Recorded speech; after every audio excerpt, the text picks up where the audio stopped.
What is truly this self we identify with? That name you respond to, the face you see in the mirror, the story you tell about yourself. What happens when we look beyond all of this, beyond this story we call life, and start to question, who am I? Really, it's not an easy question to ask, is it? Perhaps because deep down we're afraid of the answer, or worse, afraid of realizing that the answer may never come definitively. Perhaps, just perhaps, that is liberating. Because what if I told you that what you think you are isn't really you? What if your identity was not something fixed, but something that molds and changes constantly, with every breath, with every moment? What we call identity is merely a construction, a story told so repetitively that it becomes a reflection without depth, a reflection in the mirror you look into every day but never touch. And yet, you believe it to be the most solid thing in the world. If you close your eyes for a moment and simply ask yourself, who am I without my name, without my story?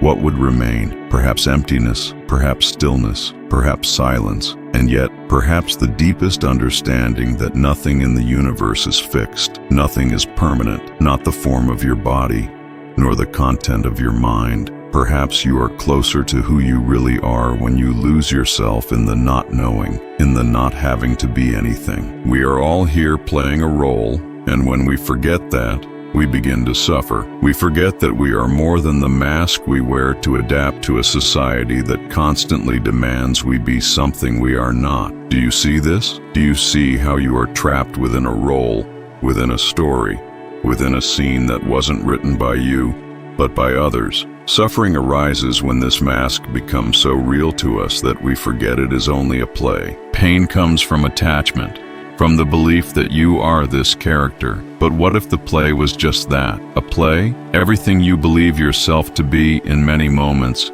is nothing but a shadow, a reflection, and true freedom may lie precisely in the realization that you are not this role. You are not the actor. You are the consciousness observing the game, the spectator of the very theater of life. Look at yourself. Look beyond the layers, beyond the social conventions. You are more than this. What would you be if you no longer needed to be anything? What would your life be like if there were no more pressure to be something solid, a fixed identity? You are not the name you carry, nor the title that defines your functions. You are the space between words, the silence between thoughts, the observer of the masks. There is something much deeper, much more essential, that lies beyond this mental construction. And perhaps, just perhaps, when we accept the fluidity of life, when we accept uncertainty, we can begin to touch what we truly are. How can we be ourselves if we are always trying to define ourselves within narrow limits? What is truly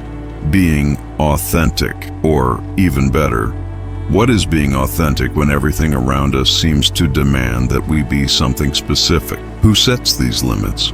Who is the judge who tells you what you should or should not be? In the endless search for answers, we lose ourselves in the attempt to fit in the attempt to construct a solid identity. And we forget that this search for a definition is, itself, creating a wall between us and our true nature. What is being authentic if not the ability to flow, to be free of attachment to a fixed role? This is the paradox. The more we seek a fixed self, the further we move away from the flow of life. Do you remember what it is to truly be? Sometimes we are so obsessed with defining ourselves that we forget that we are the very movement of life, that we are in constant transformation. And this self you try to hold on to, this identity you have built with such effort, is merely a mask. The true you cannot be captured. It is the very change, the very flow. When we think of authenticity, we often seek an image of ourselves that fits the expectations of the world.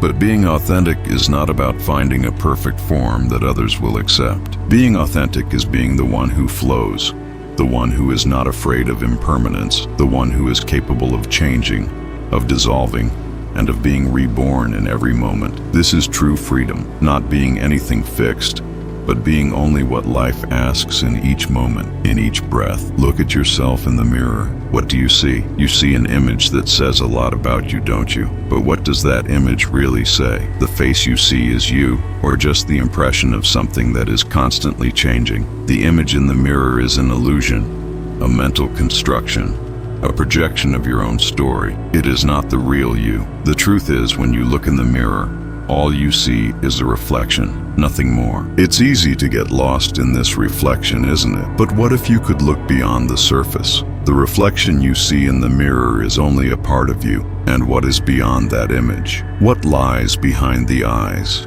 Behind the mask? Behind the face you show the world? The true essence cannot be captured. It cannot be shown in a mirror. The true essence is that which cannot be fixed, that which moves, transforms, dissolves. There is no fixed face there. There is only presence. The awareness that observes all of this. We live in an age where identities multiply. Each click, each image, each post creates a new version of ourselves, a version that is always under construction but never complete. On social media, we shape and recreate who we are. But as the digital self grows, the disconnection from our true essence deepens. We are drawn to the endless pursuit of validation, the feedback that will confirm our existence, our identity. Have you ever wondered who you would be if you no longer had this need to be seen, to be recognized, to be validated? Who would you be if you no longer had to project an image to the world? The paradox is clear. The more we connect to the digital self, the more we move away from who we truly are. And in the end, this search for approval leads us to emptiness, to loneliness. The digital life, rather than connecting us, isolates us. And this is where the true loss of identity occurs. Carl Jung speaks to us about the persona, this social mask we wear to navigate interactions with others.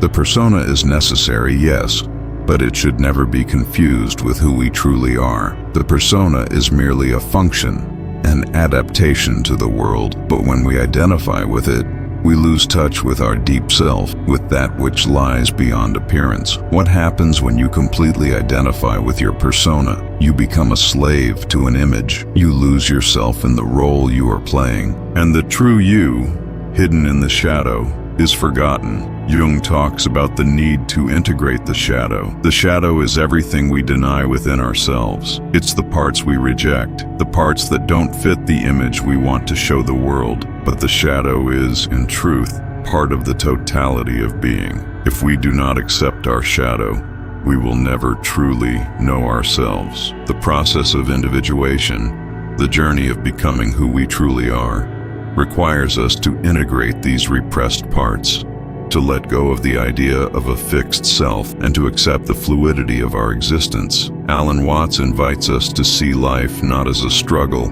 but as a dance. We are not here to conquer life, but to live in it, to flow with it. And if we stop fighting against the currents of the river of existence, we will see that life is not something to be dominated. Life is something to be lived. By abandoning attachment to the fixed self, we find true freedom. And freedom comes when we realize that we are the movement, the transformation, the change. Life is not a straight line. It is a spiral, an endless dance of birth and death, creation and destruction. Each moment is an opportunity to let go of the old identity and allow a new version of ourselves to be born. There is no rush. There is no need for an immediate answer. The answer is in the movement. The answer is in the acceptance of life's flow. You are the creator of your reality. The way you perceive the world shapes the world you live in. William James, in his pragmatic theory, said that reality is not something fixed, but something that is constructed from perception. Life is a game, and you are the main actor. But what happens when you become conscious of the fact that you are just an actor? When you realize you are playing a role, and that you can choose the script, the game of life becomes lighter, freer. No longer is there fear of change. No longer is there fear of losing identity, because true identity is the freedom to create, to choose, to be whatever you want, whenever you want. You can be the awareness that observes, or you can be the act